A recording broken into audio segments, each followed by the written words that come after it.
Você já sentiu que o amor é um jogo de sorte e que você está sempre com o bilhete errado?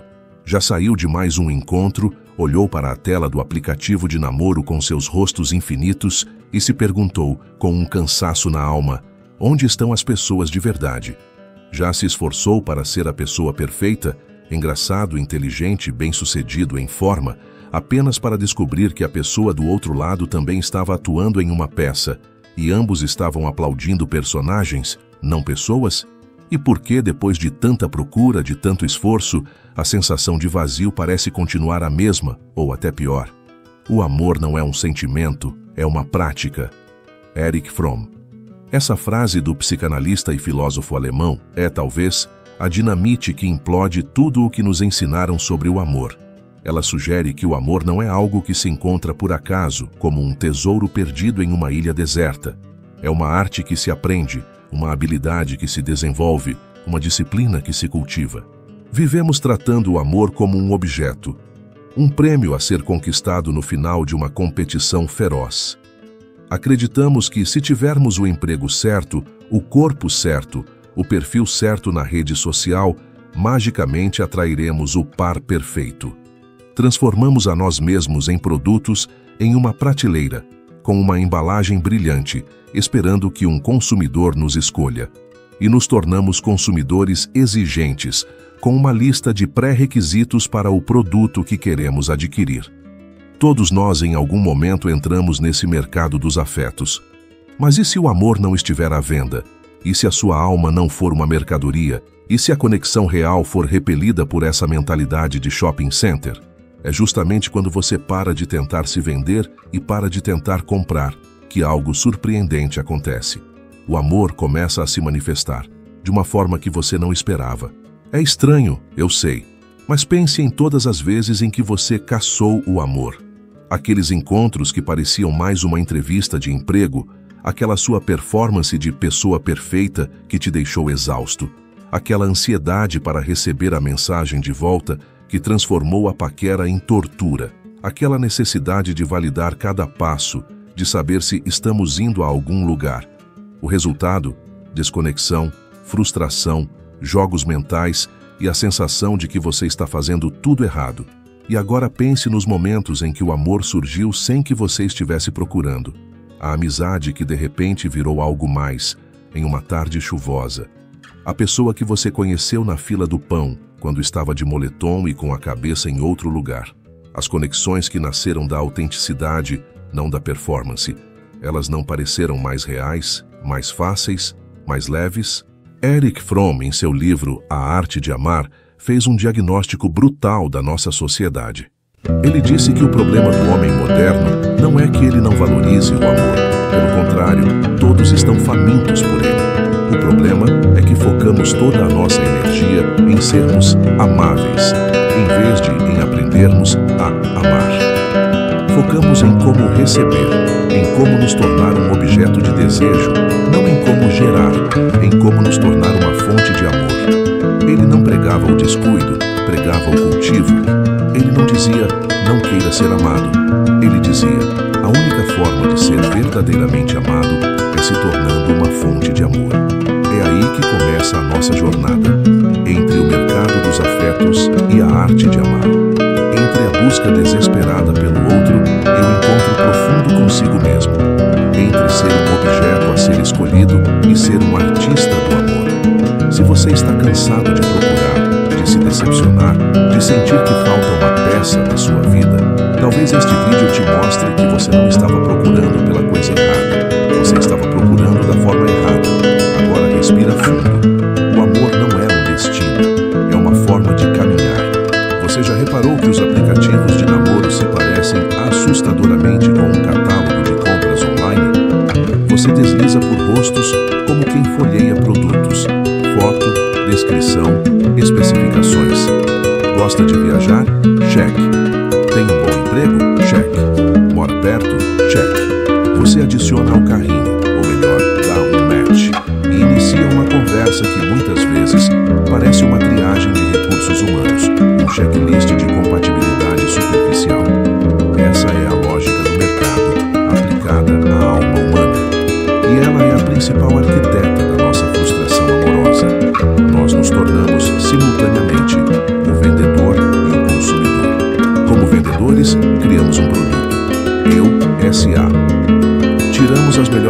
fotos daquele ângulo com aquela luz daquela viagem de 3 anos atrás. Escrevemos uma biografia espirituosa, muitas vezes com a ajuda de amigos ou da internet. Ocultamos nossas falhas, nossas inseguranças, nossas esquisitices. Criamos uma embalagem atraente para o nosso eu mercantilizado, esperando atrair o maior lance. Como consumidores, temos uma lista de compras. Procuramos por qualidades, status, aparência. Buscamos o melhor custo-benefício emocional. Essa pessoa vai me dar o que eu preciso? Ela vai preencher meus vazios? Ela vai me fazer feliz? A pergunta é sempre sobre o que podemos extrair do outro. O problema é que, nessa lógica, as pessoas deixam de ser pessoas. Elas se tornam objetos de consumo, e o amor se torna uma transação. Eu te dou minha beleza e meu status, você me dá sua segurança e sua admiração. Enquanto o acordo for vantajoso para ambos, o relacionamento continua. Quando uma oferta melhor aparece, a troca é feita. É aí que tudo começa a dar errado, porque a alma humana não suporta ser tratada como um objeto por muito tempo. Essa mentalidade de mercado gera uma ansiedade de performance constante. Em um encontro, você não está relaxado, você está sendo avaliado. Você não está ouvindo o outro para se conectar, está ouvindo para encontrar falhas ou para pensar na próxima coisa inteligente a dizer. Você não está presente, está competindo. Erich Fromm chamou essa condição de orientação de marketing. A pessoa sente que seu valor não é intrínseco, mas depende de sua cotação no mercado da personalidade. Sua autoestima flutua de acordo com o número de matches, de respostas, de convites, e como em qualquer mercado, o medo de ficar encalhado, de ser um produto com defeito, é constante e paralisante. Essa é a razão pela qual a busca incessante por amor nos deixa mais solitários. Cada match que não responde, cada encontro que não vira namoro, cada ghosting é sentido não como uma simples falta de conexão entre duas pessoas, mas como uma falha de mercado. Meu produto não é bom o suficiente. Preciso melhorar minha embalagem. Talvez eu esteja com o preço errado. Essa auto-objetificação é devastadora. Ela nos afasta de quem realmente somos. Começamos a moldar nossa personalidade, nossos hobbies e até nossas opiniões para nos tornarmos um produto mais vendável. E no processo, nos perdemos de nós mesmos. Fingimos gostar de trilhas, de vinhos, de festas, até que não sabemos mais do que gostamos de verdade. E o paradoxo cruel é que ao fazer isso, nos tornamos menos capazes de amar e de ser amados de verdade. Porque o amor genuíno não se conecta com uma embalagem, ele se conecta com a essência. E se você esconde sua essência com medo de que ela não seja vendável, você impede que qualquer conexão real aconteça. Você pode até conseguir uma venda, um relacionamento, mas ele será baseado em uma fraude, e o medo de ser descoberto será constante. Fromm faz uma distinção brutal entre cair de amor, falling in love, e estar em amor, standing in love. Cair de amor é o que o mercado vende. É a explosão inicial, a paixão, a fusão de duas pessoas que se sentem salvas de sua solidão. É um colapso de fronteiras, é um sentimento intenso, mas, segundo Fromm, muitas vezes baseado em uma projeção, não na realidade do outro. É um estado passivo, acontece com você. Estar em amor, por outro lado, é um ato consciente, é uma decisão, é uma prática, é a escolha de se comprometer com o bem-estar do outro, de conhecê-lo profundamente, de respeitar sua individualidade. Não é um sentimento que te acontece, é uma arte que você pratica, um verbo que você conjuga diariamente. A nossa cultura obcecada pelo cair de amor nos torna viciados na intensidade do início e incapazes de fazer o trabalho necessário para estar em amor.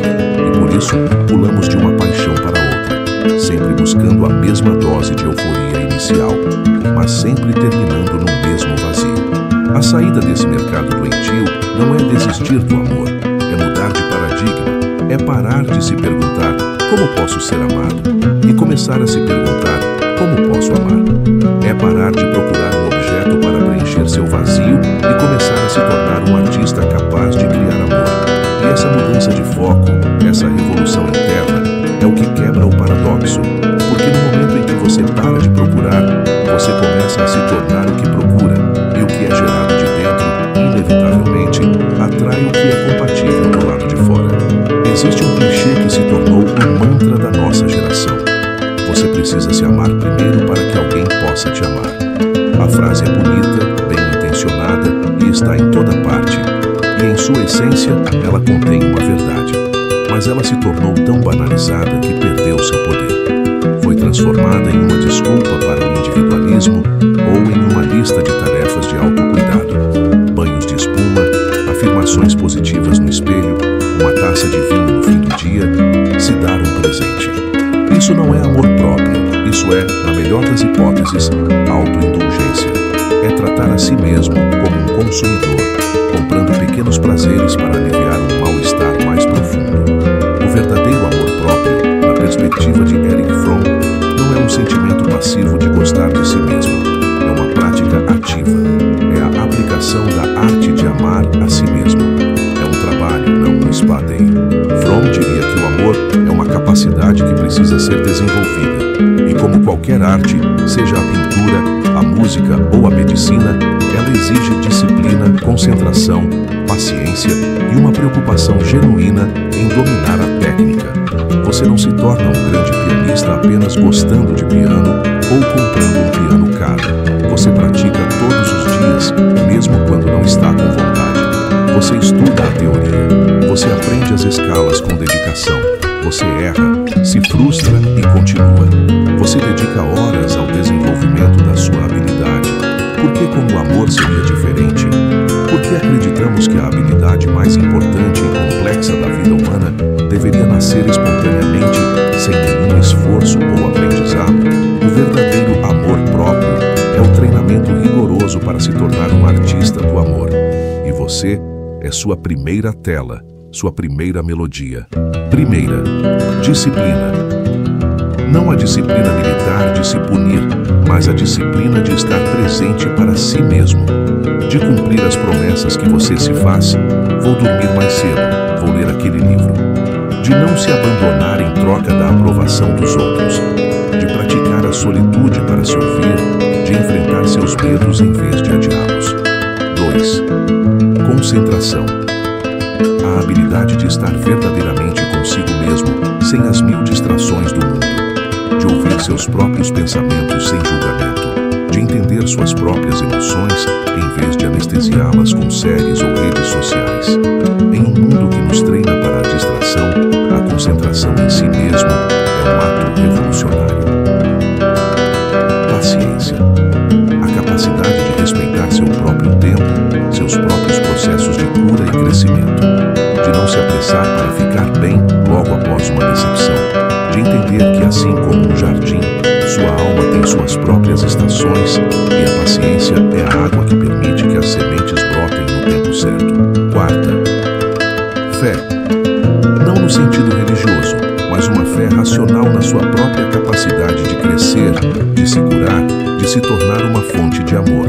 A fé de que, mesmo que você tenha falhado no passado, você pode aprender e fazer diferente. É a recusa em se definir pelos seus erros. O clichê, ame-se primeiro, falha, porque ele não te ensina como. Ele te dá o destino, mas não o mapa. A arte de amar de Fromm é o mapa. E essa arte começa com a prática desses 4 elementos em relação a si mesmo. Você se trata com cuidado, você se responsabiliza por suas próprias necessidades emocionais ou as projeta nos outros, você se respeita, mesmo com suas falhas, ou vive se punindo, você busca se conhecer de verdade ou vive na superfície. É por isso que a busca desesperada pelo outro muitas vezes é uma fuga desse trabalho. É mais fácil esperar que alguém nos discipline, nos dê atenção, seja paciente conosco e tenha fé em nós, do que fazer isso por nós mesmos. O paradoxo é que ninguém pode fazer isso por você, e as pessoas mais saudáveis e capazes de amar serão atraídas justamente pela sua capacidade de já estar fazendo isso sozinho. O amor não encontra o vazio e o preenche. Ele encontra a plenitude e se junta a ela para criar mais plenitude. Portanto, o semana de autocuidado. É o próprio treinamento diário. É o ato de se tornar um bom jardineiro do seu próprio solo. Quando seu jardim está fértil, saudável e bem cuidado, as borboletas, as outras pessoas, vêm naturalmente, atraídas pela sua vitalidade. Você não precisa caçá-las com uma rede. Você para de procurar um amor que te salve e se torna o amor que te salvou. Se o amor não é um objeto a ser encontrado, e se o amor próprio é uma prática ativa de cultivo, então qual é a grande virada? O que de fato significa amar outra pessoa? Erich Fromm nos dá uma resposta que muda tudo. Para ele, a essência do amor maduro não está em receber, mas em dar. Mas a palavra dar, em nossa cultura de mercado, foi distorcida. Pensamos em dar como ceder, sacrificar-se, perder algo, ficar em desvantagem. Fromm redefine o dar de uma forma completamente diferente, como um ato de potência. Dar, para ele, é a mais alta expressão de vitalidade. No ato de dar, eu experiencio minha força, minha riqueza, minha capacidade. Dar não me empobrece, pelo contrário, me enche de vida e me faz sentir mais vivo. É como uma fonte que transborda. A fonte não perde água ao jorrar. O ato de jorrar é a prova de que ela está viva e cheia. A pessoa que só consegue receber, que vive em função do que pode extrair dos outros, é, na verdade, a pessoa pobre, vazia, dependente. Sua alegria depende de um fator externo. A pessoa que dá, gera a alegria de dentro. A arte de amar, portanto, é a arte de cultivar essa fonte interior para que ela possa transbordar. E o que um amante, no sentido mais profundo, dá ao outro? Ele não dá presentes materiais ou sacrifícios de si mesmo. Ele dá o que há de mais precioso e vivo em si. Ele dá seu cuidado. Um interesse ativo e genuíno pela vida e pelo crescimento da outra pessoa. Não é uma preocupação ansiosa e controladora, mas um zelo, um desejo de que o outro floresça em toda a sua potencialidade. É regar o jardim do outro. 2. Ele dá sua responsabilidade. A habilidade de responder às necessidades do outro, expressas ou não. Não é uma obrigação ou um dever imposto, mas uma sintonia fina, uma prontidão voluntária para estar ali. É a consciência de que suas ações impactam o outro. 3. Ele dá seu respeito. A capacidade de ver a pessoa como ela é, em sua individualidade única, e não como eu gostaria que ela fosse para servir às minhas necessidades ou para se encaixar no meu ideal. Respeito significa a ausência de exploração. É a alegria pelo crescimento do outro em seus próprios termos, mesmo que o caminho dele seja diferente do seu. Ele dá seu conhecimento. Não um conhecimento superficial de fatos, mas um esforço ativo para penetrar nas camadas mais profundas do outro. Conhecer suas dores, suas alegrias, seus medos, suas contradições. O conhecimento no amor não é um ato de violação para controlar, mas de comunhão para compreender. Quando você olha para essa lista, percebe que nada disso pode ser encontrado em um aplicativo de namoro. Nenhuma dessas qualidades vem pronta no produto que você está comprando. Elas são habilidades, músculos emocionais que precisam ser treinados. E o primeiro campo de treinamento é a sua própria vida. Você se trata com cuidado, responsabilidade, respeito e busca se conhecer. Você pratica essa arte com seus amigos, sua família, seu trabalho. O amor não é um departamento isolado da vida. É a forma como você se relaciona com tudo. É uma orientação de caráter. A pessoa que pratica a arte de amar se torna um gerador de valor. Ela para de perguntar o que o mundo, as pessoas podem me dar, e começa a emanar. Sua pergunta se torna: o que eu tenho para oferecer? E aqui acontece a mágica que resolve o paradoxo. Quando você se torna um gerador, a busca cessa. A necessidade desesperada de encontrar alguém desaparece, porque você não está mais operando a partir do vazio. Você está operando a partir da abundância. Sua felicidade e seu senso de valor não dependem mais da chegada de um salvador. E por não depender mais disso, você se torna imensamente livre. Livre para escolher e não para ser escolhido. livre para se conectar por desejo, não por carência. É aqui que a metáfora do farol se torna clara. Imagine-se em um oceano escuro e vasto. Essa é a jornada da vida. Quando você está desesperadamente procurando por amor, você é como um pequeno barco à deriva. Sua felicidade depende de encontrar a luz de outro barco para te guiar, para te aquecer, para te fazer sentir seguro.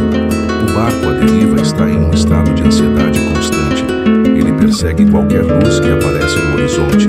Ele muda de direção a todo momento. Ele tem medo da escuridão, da solidão. Se uma luz se apaga, ele entra em pânico. Ele está em um estado de reação, não de criação. Essa é a energia da busca, a energia da carência. É a mentalidade do consumidor no mercado dos afetos. Agora, imagine uma alternativa. Em vez de ser o barco, você decide ser o farol. O farol não se move, ele não persegue ninguém. Ele está fincado em sua própria base sólida, em sua própria ilha. Sua fundação é o seu autoconhecimento, sua autossuficiência. O farol não tem medo da escuridão. Pelo contrário, é na escuridão que sua luz se torna mais útil e visível. Sua função não é procurar por barcos. Sua função é ser luz. Ele gera sua própria energia, de dentro para fora, de forma consistente e confiável. Ele brilha. O farol não escolhe quais barcos vão ver sua luz. Ele não se importa se um barco o ignora e segue outro caminho.